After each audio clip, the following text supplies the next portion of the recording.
Salut à toi, c'est Gianni, bienvenue dans ce nouvel épisode. Ravi de te retrouver pour parler d'un nouveau bouquin, un excellent livre, le dernier de notre ami Hal Elrod, auteur assez connu du Miracle Morning, une personne extrêmement inspirante. Ce livre, c'est The Miracle Equation, l'équation du miracle ou l'équation miracle. C'est pas encore sorti en français, mais ça devrait vite arriver. L'équation miracle, qu'est-ce que c'est? On parcourt en réalité deux décisions capitales qui peuvent nous permettre de rendre l'atteinte de nos objectifs possible, probable et surtout inévitable. Okay, on veut passer de possible à probable à inévitable, deux décisions qui vont nous permettre d'accomplir des miracles dans notre vie. Et on va aller voir en détail ce que ça signifie avec les 5 idées que j'ai retenues du livre. Tu peux télécharger évidemment la Morning Note, la fiche PDF. C'est en description, c'est gratuit. Et donc on commence sans plus attendre. Idée numéro 1, deux décisions à prendre pour créer des miracles dans nos vies. Alors on va commencer avec une définition du mot miracle. On a beaucoup sacralisé ce mot, il y a beaucoup de mystère dans la notion de miracle. Selon Hal Elrod, on va ici parler de l'idée de réaliser des choses dont les probabilités de succès sont extrêmement faibles, voire même quasiment nulles. Okay, c'est grosso modo ce qu'il a réussi à faire par 2 fois dans sa vie. Bon, pourquoi il est si inspirant que ça, Hal Elrod?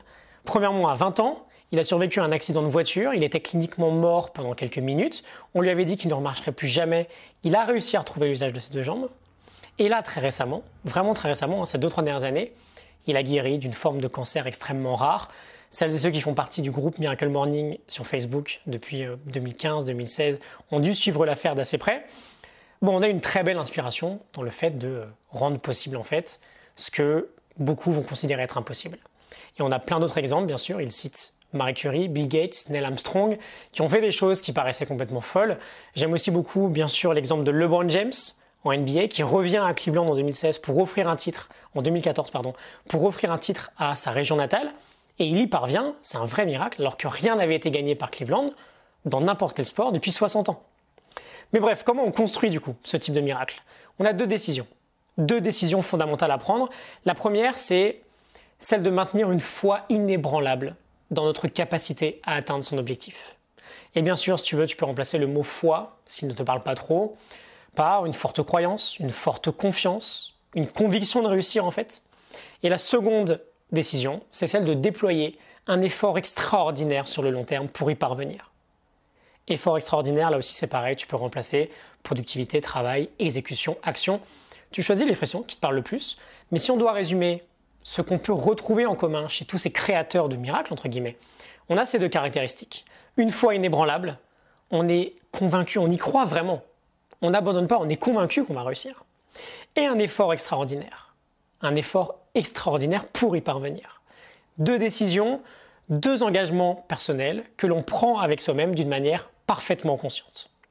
Okay? Idée numéro 2, le vrai sens d'un objectif, accomplir versus devenir. On a un point assez intéressant ici, il nous dit, j'ouvre les guillemets, la finalité réelle de chaque objectif que vous vous fixez est de devenir le type de personne capable de se fixer et d'atteindre régulièrement des objectifs importants. Chaque objectif n'est simplement qu'une nouvelle opportunité de vous développer et de vous tester sur ce que vous pouvez réaliser. Je ferme les guillemets, on a cette idée assez générale qu'un objectif, il est fixé pour être atteint. C'est pas faux bien sûr, mais c'est dommage de se concentrer que là-dessus, parce que du coup on juge l'issue finale uniquement sur l'atteinte ou non de l'objectif. Et parfois, tu le sais bien, ça peut être hyper handicapant. Quand on a trop peur d'échouer, par exemple, on ne va pas se lancer. L'idée avec cette approche, c'est que, non, le vrai sens d'un objectif, c'est pas de l'accomplir, c'est de devenir.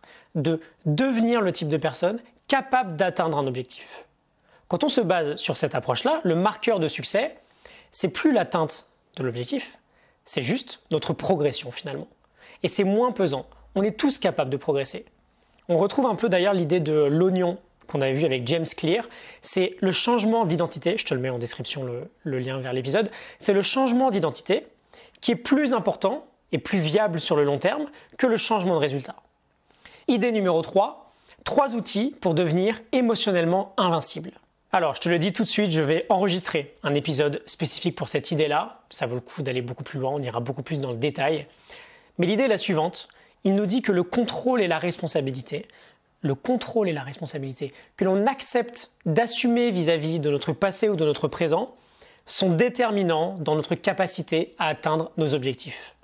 Et si on veut être capable d'avancer, quoi qu'il arrive, il va falloir accepter inconditionnellement. Tara Brach nous parle même d'acceptation radicale.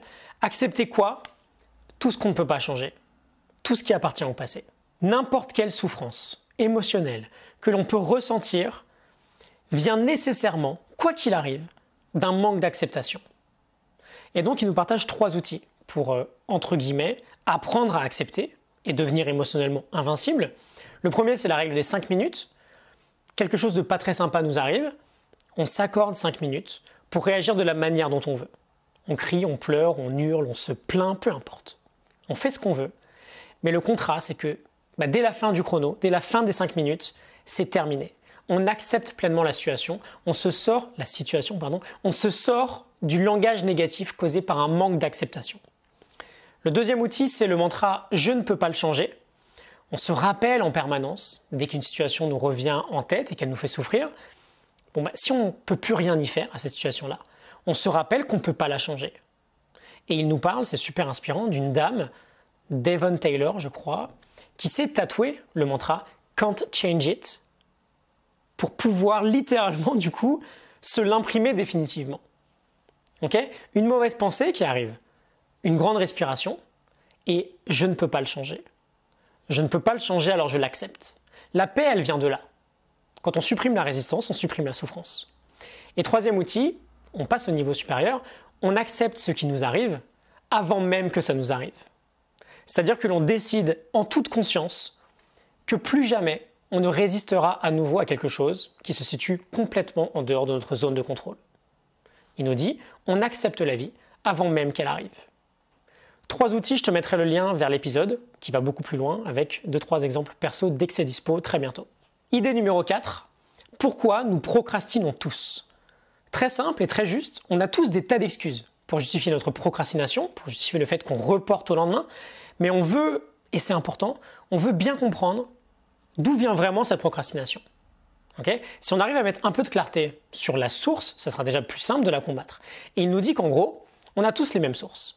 Si on procrastine sur une tâche, si on procrastine sur un projet ou sur un objectif, peu importe, c'est très simple, c'est qu'on associe la tâche en question à une forme de douleur, de peur ou d'inconfort. On associe la tâche à une forme de douleur, de peur ou d'inconfort. Et super inspirant, il nous dit, j'ouvre les guillemets. Pour vaincre cette procrastination, comprenez que toute cette souffrance, cette peur et que tout cet inconfort n'existe pas. Il est dans votre tête. Je ferme les guillemets. C'est juste une question de perception. On crée nous-mêmes cette peur ou cet inconfort qui n'est pas tangible, ça n'existe pas. Et donc on veut prendre le temps de définir vraiment ce qui nous fait peur si on veut naturellement arrêter de procrastiner. Et enfin, idée numéro 5, les 3 composantes d'un effort extraordinaire. Lorsqu'on arrive à devenir convaincu et persuadé qu'on va réussir, qu'on peut réussir, inévitablement, il va falloir mettre en place les actions nécessaires pour atteindre l'objectif final. Et Hal Elrod nous parle de 3 facettes pour cet effort extraordinaire, cette deuxième décision. Entreprendre des actions qui nous rapprochent de notre résultat idéal, entreprendre des actions qui nous font sortir de notre zone de confort et mettre en œuvre un effort régulier sur une longue période de temps, et ce, peu importe les résultats. La première composante, elle nous permet d'être focus, d'être concentré, productif. La seconde, elle nous permet de grandir et d'évoluer. On sort de notre zone de confort. Et enfin, la dernière, elle représente notre engagement. On ne veut, par exemple, surtout pas qu'un manque de résultats sur le court terme nous empêche de poursuivre nos efforts sur le long terme. Donc c'était 5 idées du livre The Miracle Equation. Il y a des dizaines et des dizaines d'autres pépites dans le bouquin. Alors n'hésite pas à lire le livre si jamais ça te dit. C'est toujours, de toute façon, comme je te l'ai dit, très très inspirant avec Hal Elrod. Ça me fait un petit quelque chose d'ailleurs d'avoir lu un bouquin de cet auteur-là, 3 ans et demi après ma première lecture du Miracle Morning.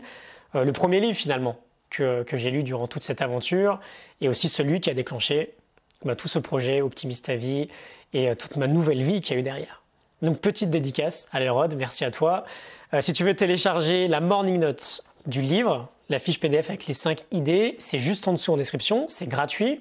Je t'enverrai également la centaine des notes que j'ai créées depuis ces 2-3 dernières années. Et comme tu as dû le voir, je poste un petit peu moins d'épisodes en ce moment.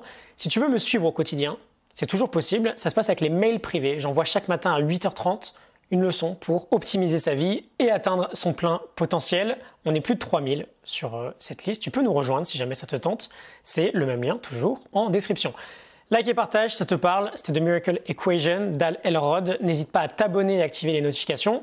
Je te retrouve très vite pour un nouvel épisode. À bientôt. Salut.